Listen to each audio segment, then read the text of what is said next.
Okay, this is the second video of the 3 for today's lesson on similar polygons, okay, and we're talking about similar triangles in this case, and the question is, we want to know, are these two triangles that I have here on the page, are they similar? Okay, so there's two requirements that must be met, remember.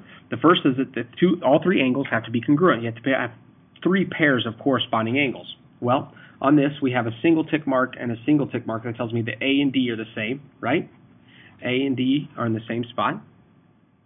I have a double tick mark at B and a double tick mark at E. That means that B and E are the same. And if these two are the same and these three add up to 180, that means C and F have to be the same, right? I mean, logically, it follows that C and F have to be the same. So if we have a similarity ratio, it's going to be that triangle ABC is congruent to triangle DEF. Why that order? Because A and D correspond, so they're first. B and E have to be both second or third or whatever, but we have to write them in the same spot. C and F have to be in the same spot, right? So now, one of the two requirements met. Let's go through and let's check for the proportions and make sure the proportions are all the same, right? So I'm going to check side then, AB first. If I take side AB, and AB would correspond on the second shape to DE, right? First to second, first to second. I would see that the ratio there is A to B is 20, D to E is 15. It's a 20 to 15 ratio. If you simplify that, it's a 4 to 3 ratio. Okay, now we need 4 to 3 to show up in all the other ratios. The second side that I have is B to C.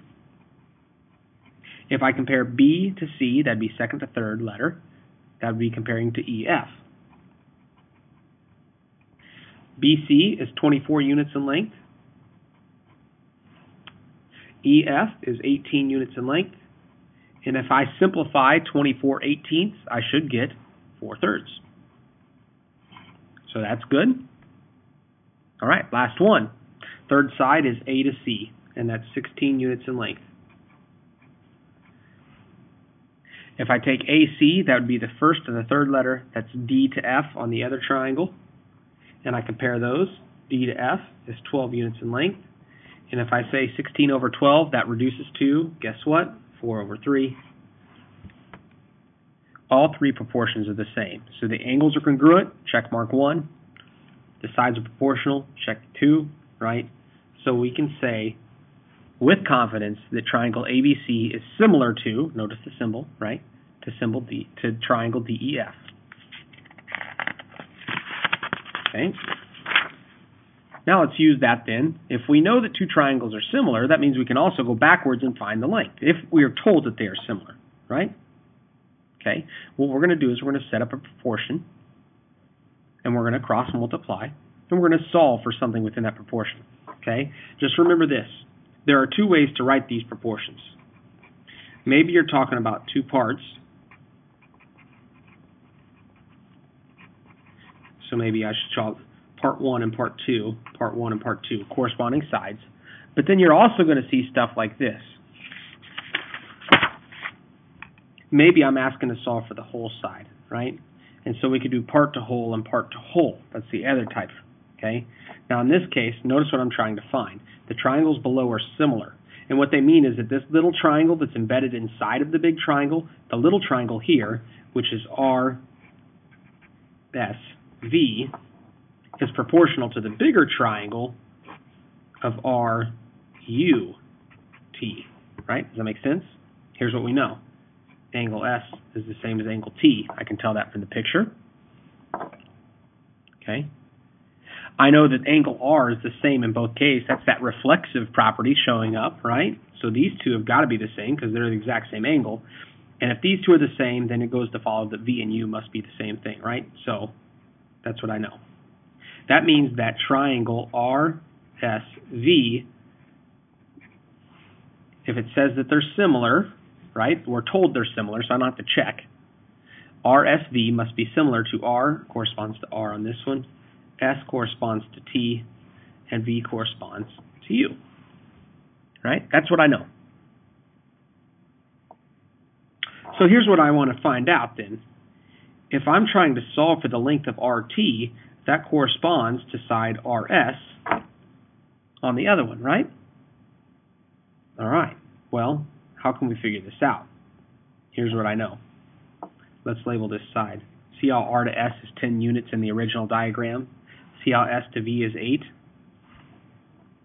See how T to U is 12? And what am I trying to solve for? I'm trying to solve for RT. That. Okay, well, let's solve for X. If these triangles are similar, that means there must be an 8 to 12 ratio from the little one to the big one, right? So I can say then the ratio between the two is 8 to 12.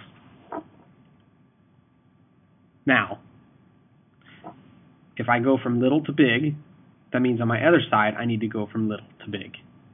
So I can say the corresponding parts are 10 and X, little one being the 10, the X is going to be something bigger than 10, right? 8 to 12 is equal to 10 over X. 8 to 12 is the ratio, 10 to X is the other ratio. Set them equal to each other, let's cross multiply, and let's solve. So I have 8 times X is equal to 12 times 10. I divide the 8 out, and 120 divided by 8 is 15, right? So, easy enough, right? There's one way to solve the problem. One more example. This thing here says those two triangles are similar. The angles are the same, and the sides are proportional. Now we've got to be careful here. Which angles are the same, right? Notice that A and D are the first ones listed. Angle A and angle D are, it's alternate interior angles, isn't it? Okay, those two are the same. These two are the same because they're vertical angles. C and E are the same because they're alternate interior angles, right? So in other words, these triangles have been like flipped over, haven't they? It might be helpful in a situation like this just to redraw the triangles separately. A, B, C. See, I'm not going to use this right now. Ready? A, B, C, and D, B, E are the same. That means A and D are in the same spot. That means B and B are in the same spot. That means C and E are in the same spot, right? It's going to be easier to look at this way because now there's no twisting going on. And here's what I know. B to C is 54. Let's go find that. Here's B to C. B to D is also 54. Notice where that is on this triangle though, right? They're not in the same spot now. It'd be easy to say that they're on the same spot, both on the bottom over here. If you redraw them as separate triangles, you're not going to mess that up. A to B is 36 units. Okay. We're trying to find BE. That's this one, down here, right? So, now it comes time to solve this problem. Well, here's what I can do then. 36 is to 54 as 54 is to X. Notice I go little to big, little to big. By the way, if you haven't figured it out, I'm expecting a number bigger than 54 for this one, right? Because 36 became a 54. The triangle grew. 54 is going to grow to become something bigger than 54 over here.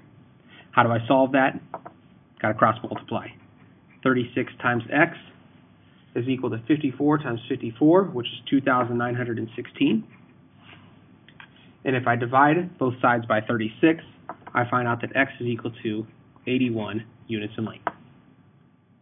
So there are some basic problems. The one trick I really want you to get from this is that once you see this statement here, go ahead and draw two triangles like this. And we're going to transfer information from a confusing diagram like this over to an easy diagram like this.